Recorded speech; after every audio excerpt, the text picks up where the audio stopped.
Hello, everybody, and welcome to Tales from a Crip.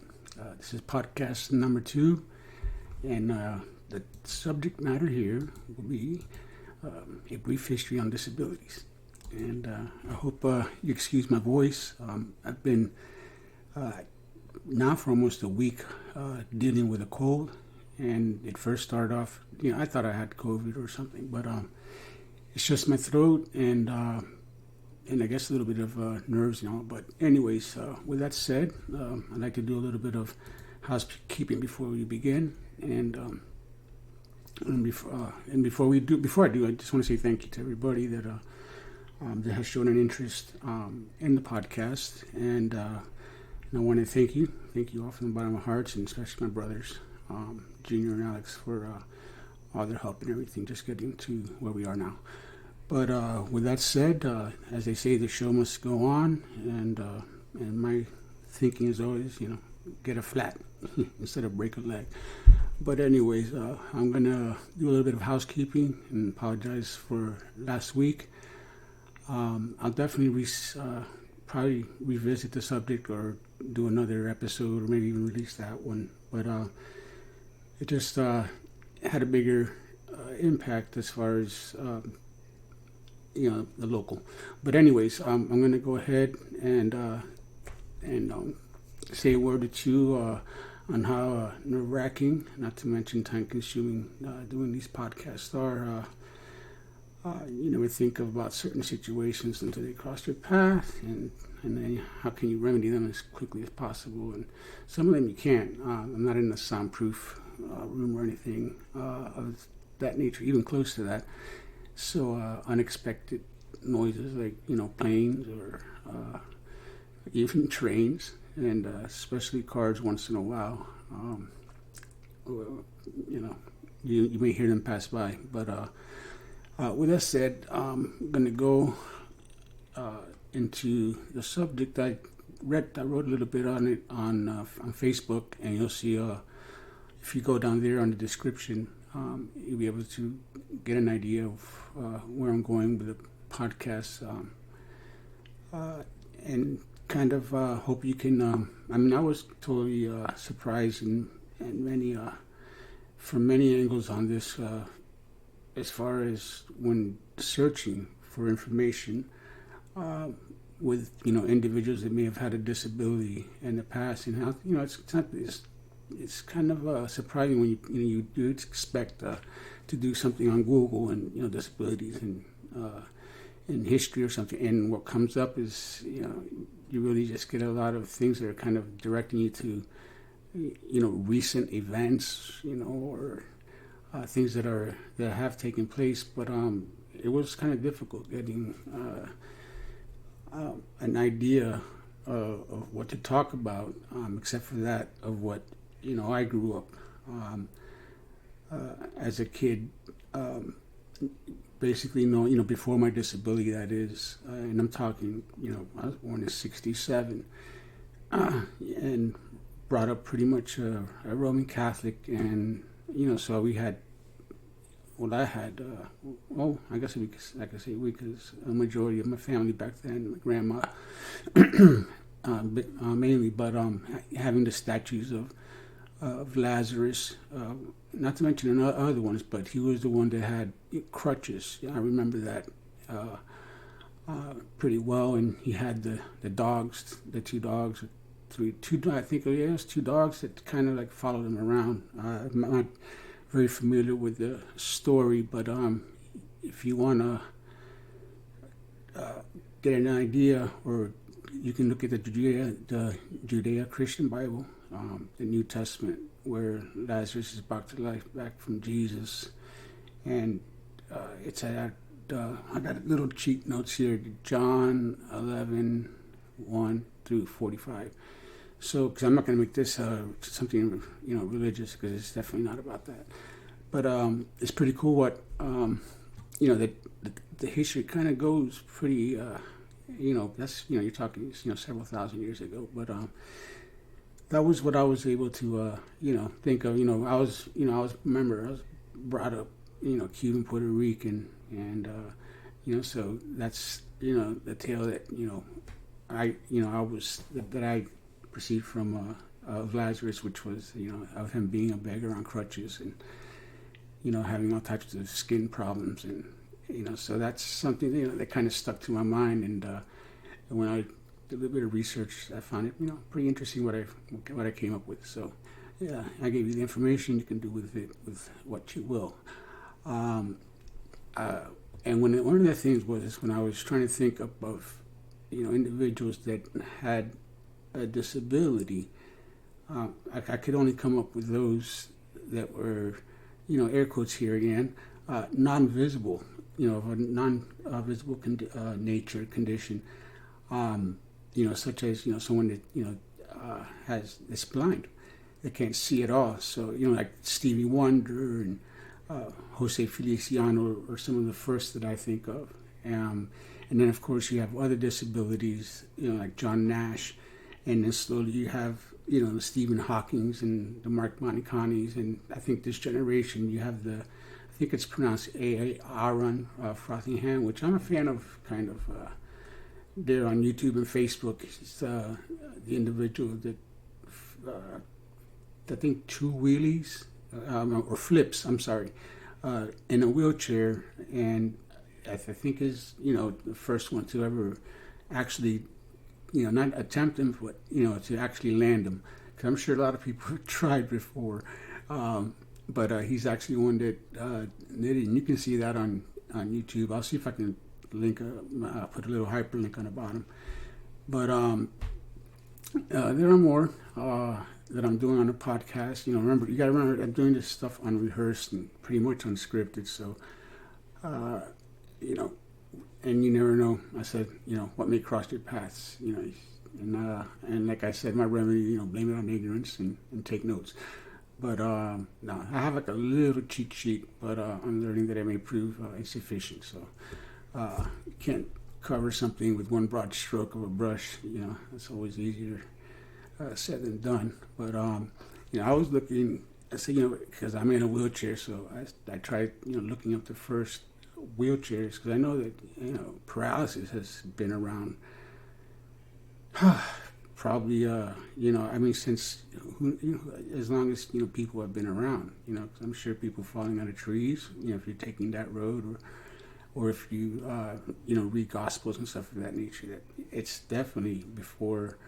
Older than 2,000 years, but what I've come across, which is kind of ironic, the first complaints about disabilities were in the church, and them about not being able to have access into the church, which I thought it was pretty comical in a way, and ironic. But one of the first wheelchairs that I know that I was able to find were those made, or that was created around the 1500s, 1595, specifically for King Philip II of Spain. And not to mention the unmentionables, individuals that have needed transportation before that time. Because you can only imagine, because I know, seen those little skateboards or those little planks. They have like wheels of sorts, and they would just push on the ground using their hands in like sandbags, and that was their way of getting around. But honestly, I couldn't really find anything. I'm sure that I could if I searched hard enough, but that was I was the first that I found as far as the wheelchairs, and maybe I'm getting ahead of myself, but I don't know if these are facts or stories, but you can find out, going beyond the basic search on Google. So, anyways, I have this down, and okay, so with that said, I really don't know what else I can add to to this, more than I have. I know that we've had individuals that like our former president, Roosevelt, that he had polio, and he actually needed a wheelchair to be able to get around, and if not, he actually had people stand him up with these braces that would lock him in place when he was making his speeches and addressing the country. But I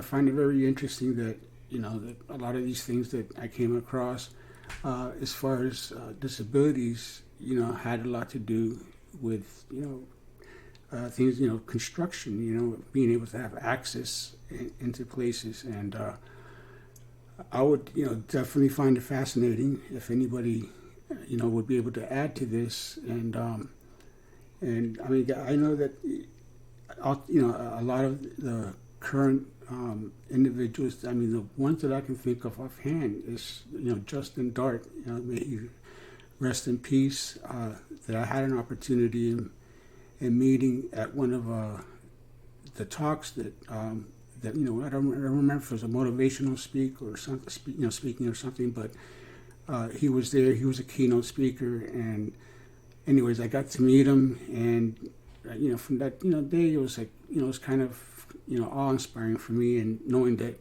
I'm in the same realm with this gentleman that that we wear the same hat, so to speak, when it comes to access and inclusion for those with disabilities. And it's really one of the main reasons that brought me in, to doing these podcasts. And we're only at number 2, and I'm trying to, in many ways, wing it, because it's extremely difficult, doing these sessions. And when you want to do them, it's kind of the time has to pick you, picks you rather than you pick the time. And that becomes problematic when you want to cover subjects and do research subjects, and then also, record on what you found. I'm not exactly sure what type of format I'm going to stick to when I'm doing these, because of the different challenges that are they're posing, they're presenting themselves. And with me, I mean, I don't think that I'm going to have a problem being able to take this to the next level. I know me having this, this is kind of like the flu, I guess. Like I told my mom and stuff, and if I don't feel better by tomorrow, that I'll definitely go to the doctors and see, if there's anything wrong. But I've been tested. I've stayed away mainly from crowds and stuff. I'm not running a fever, but my body is definitely aching, and just have, for especially the last 2 nights, difficulty trying to sleep. And it's not a UTI. I'm definitely not a stranger. They're not a stranger. I'm not a stranger with UTIs. It's similar to that, except that I have, my voice is being affected, which to me is, it seems to, who the hell wants to listen to this guy? This got his, missing half his voice for a half hour, and really take him serious. But I'm somebody that say, hey, the show must go on. I'm not going to sit there and go and post an excuse and not even try to attempt and trying to cover a subject. But I hope that, even by doing this, brings a few people, to ask themselves and do some research about the real history of those with a disability, whether it's, about someone that has visual impairments, or somebody that has, missing limbs, amputees or whatever you may want to call it. I'm having a hard time keeping up with pronouns and being politically correct, because, because like I said, I'm someone that speaks, pretty much unfiltered. I like to talk, direct. I like this, when someone speaks to me, not to beat around the bush when they're trying to say something or come across something and take up 30 minutes just, to get to the point to where they could have gotten 30 seconds. So with that said, I'm going to definitely do another part on this. I had started to do part two, but it's just that I just cannot. Well, not even a part two. I was hoping that I could go longer, but the way that it is, it's just a way that I can, I can continue. But I do have, it's the beauty about being on these podcasts and doing it on your own time, so to speak, slash dime, that you don't have to really. You got to do what you say that you're going to do, but I'm not getting paid, and that's just it feels good in a lot of ways that I can be involved with something, and at the same time not put so much weight into something that where I lose sleep over or anything like that. But I definitely deserve you deserve anyone, whether it's one person, whether if it's Bill or just just say anyone. I know my brothers or my mom, just if they listen, they may tell their friends or something, and just get to know that Tales from a Crip is going to be something that it'll be a lot of fun, and we'll definitely be able to discover together topics and subjects that many of us haven't even asked ourselves. I know when I asked myself about doing this podcast, that I didn't think it was going to be so difficult finding really good information. That didn't lead to one place, or I should say, So I don't mean to insult anybody or anyone. This is, anything that I say is, like I said, it's going to be fact, and it's going to be backed. I'm going to put a couple pictures and things as well.